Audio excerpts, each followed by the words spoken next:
Durante el último medio siglo del virreinato español hubo mucho descontento por parte de la sociedad, debido a la imposición de las reformas borbónicas, las cuales eran cambios políticos y económicos. Una de las que más se destacan es la expulsión de los jesuitas del territorio español. Los jesuitas fue una organización religiosa que se encargó de la educación y el impulso del pensamiento ilustrado en América. Otra de las causas fueron los impuestos elevados, los cuales llegaban a manos de la Real Hacienda.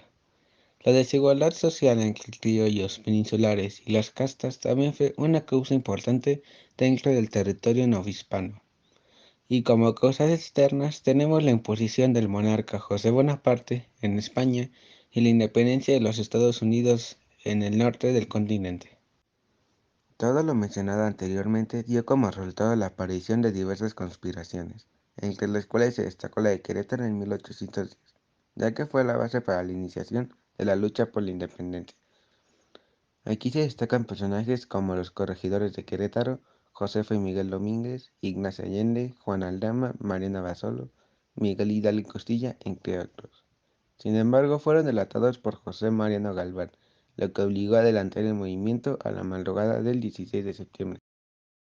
Al recibir la noticia de que habían sido descubiertos, decidió adelantar el movimiento y se dirigió al atrio de la iglesia para dar el grito de dolores, con lo que convenció al pueblo de unirse a su lucha.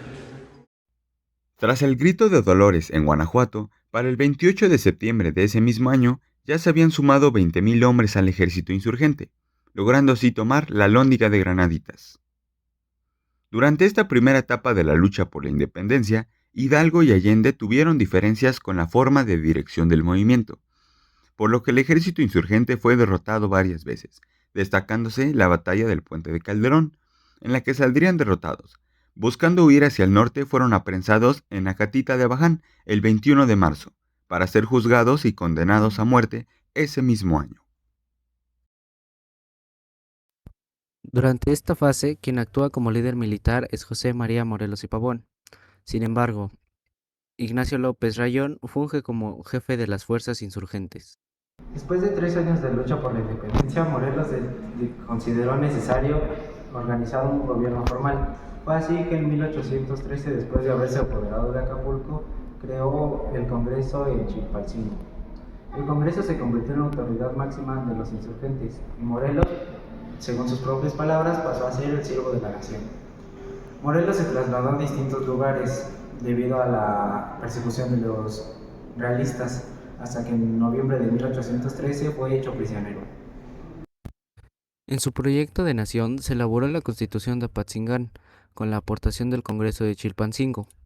Esta constitución toma como base el documento Sentimientos de la Nación, escrito anteriormente por Morelos, y que entraría en vigor en los territorios tomados por las fuerzas insurgentes.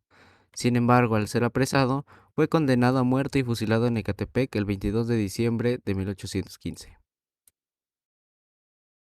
Tras la muerte de Morelos, hubo un gran descontrol y estancamiento en el movimiento, debido a que carecían de un líder, o al menos así fue, hasta la llegada de Vicente Guerrero, quien se encargaría de comandar al ejército insurgente. Pero, en 1817, el español Francisco Javier Mina llegaría al territorio mexicano y apoyó al movimiento. Esta etapa del movimiento se caracterizó por la guerra de guerrillas y el abandono insurgente gracias a los indultos del virrey Juan Ruiz de Apodaca. Finalmente, tras el fusilamiento de Mina en Cueramaro el 11 de noviembre de 1817, el destituimiento de Agustín de Iturbide del ejército español, el regreso de Fernando VII al poder y el regreso de la Constitución de Cádiz, aparecería una conspiración, la Conspiración de la Profesa, donde planeó aplazar la Constitución de Cádiz, pero al no poder lograr su objetivo, se decidieron en apoyar la causa insurgente para poder así establecer una monarquía. Es aquí donde aparece Agustín de Iturbide, quien tras poner ciertas condiciones decidió unirse al ejército insurgente, mediante el abrazo de Acatempa, con su en ese entonces líder Vicente Guerrero. Una vez realizada la unión, se unieron los dos ejércitos, creando así el Ejército de las Tres Garantías. También se promulgó y firmó el Plan de Iguala, en el que se establecía un nuevo proyecto de nación. También se crearían los Tratados de Córdoba, mediante los cuales España reconocería la independencia de México, pero tras ser desconocidos por el virrey Apodaca, los diputados de las Cortes Americanas consiguieron que se reemplazara a Apodaca por Juan O'Donoghue, quien firmaría esos tratados, dando así fin a la guerra.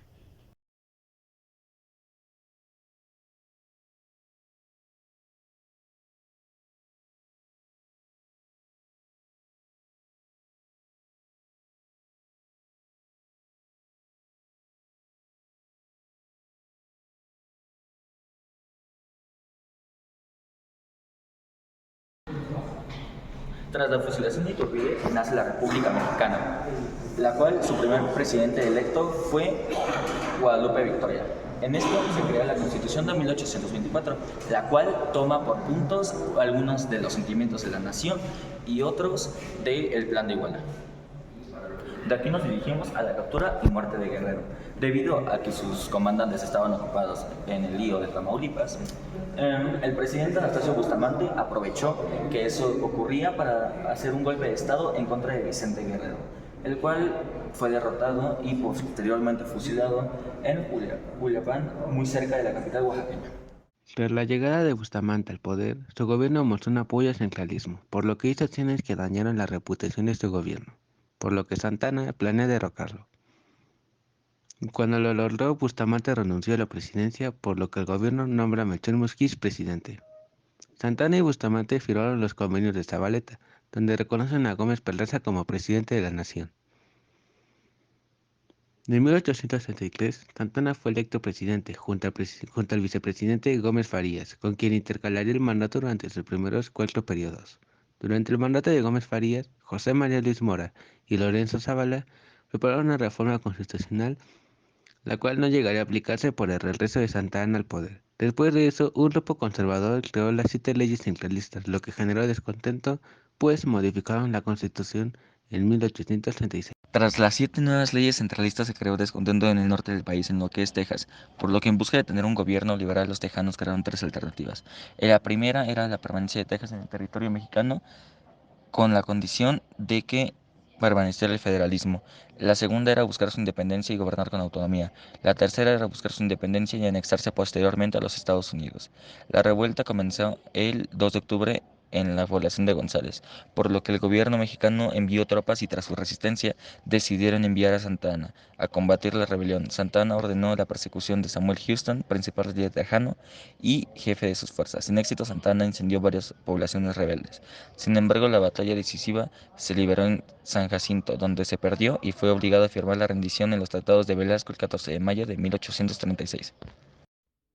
Tras la inestabilidad política de México, Francia aprovechó para enviar una escuadra marítima al puerto de Veracruz y bombardeó el 21 de marzo de 1838. Desembarcaron flotas de infantería que tomarían la ciudad. Santa Anna se preparaba para defenderla. Sin embargo, fue derrotado en una batalla en la que perdería una pierna. Finalmente, Bustamante firmaría y acordaría el pago de la deuda, firmando un tratado el 9 de marzo de 1839. Francia retiró la flota invasora y se negó a pagar una indemnización. Tras la ruptura de las relaciones con Estados tras la independencia de Texas por la nueva Constitución conservadora, los Estados Unidos enviaron tropas a la frontera con México, a lo que México reaccionó de la misma manera, incrementando la tensión entre los dos países, hasta que debido a que la frontera estaba mal establecida, Estados Unidos le declaró la guerra a México el 13 de mayo de 1846. Previamente, la independencia de California, influenciada por Estados Unidos, facilitó la entrada de estos al país. Empezaron rápidamente a tomar territorios del norte del país, además de la llegada de flota naval en el puerto de Veracruz. A pesar de que los intentos de resistencia mexicanos, la toma de la capital era inminente. Tras la toma de la capital, Santa Anna firma los tratados de Guadalupe Hidalgo, en los cuales se cede la mitad del territorio nacional a cambio de la salida del ejército estadounidense del país. A cambio, Santa Anna recibió una indemnización tras la derrota. En el siglo XIX se dividió en 2 bandos políticos, los cuales eran los conservadores y los liberales. Los liberales optaban por una república federal como la de Estados Unidos. Con el 11º ascenso de Santa Anna al poder, esto creó un descontento ante los liberadores. Con el descontento causado sobre los liberadores, no tardaron en crear el Plan de Ayutla, el cual era para revocar el mandato a Santa Anna.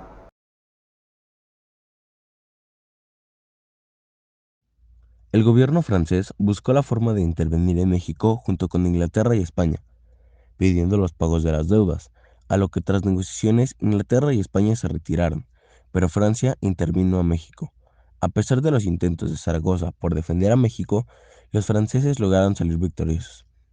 Ante esto, los conservadores vieron la posibilidad de establecer por fin una monarquía, a lo que le ofrecieron el puesto a Maximiliano de Habsburgo, quien llega a México en 1864.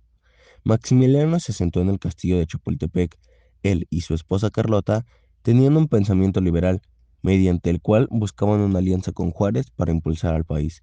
Sin embargo, a pesar de que aplaudían su trabajo con las leyes de reforma, Juárez regresó al poder y los mandó a fusilar en Querétaro en 1867.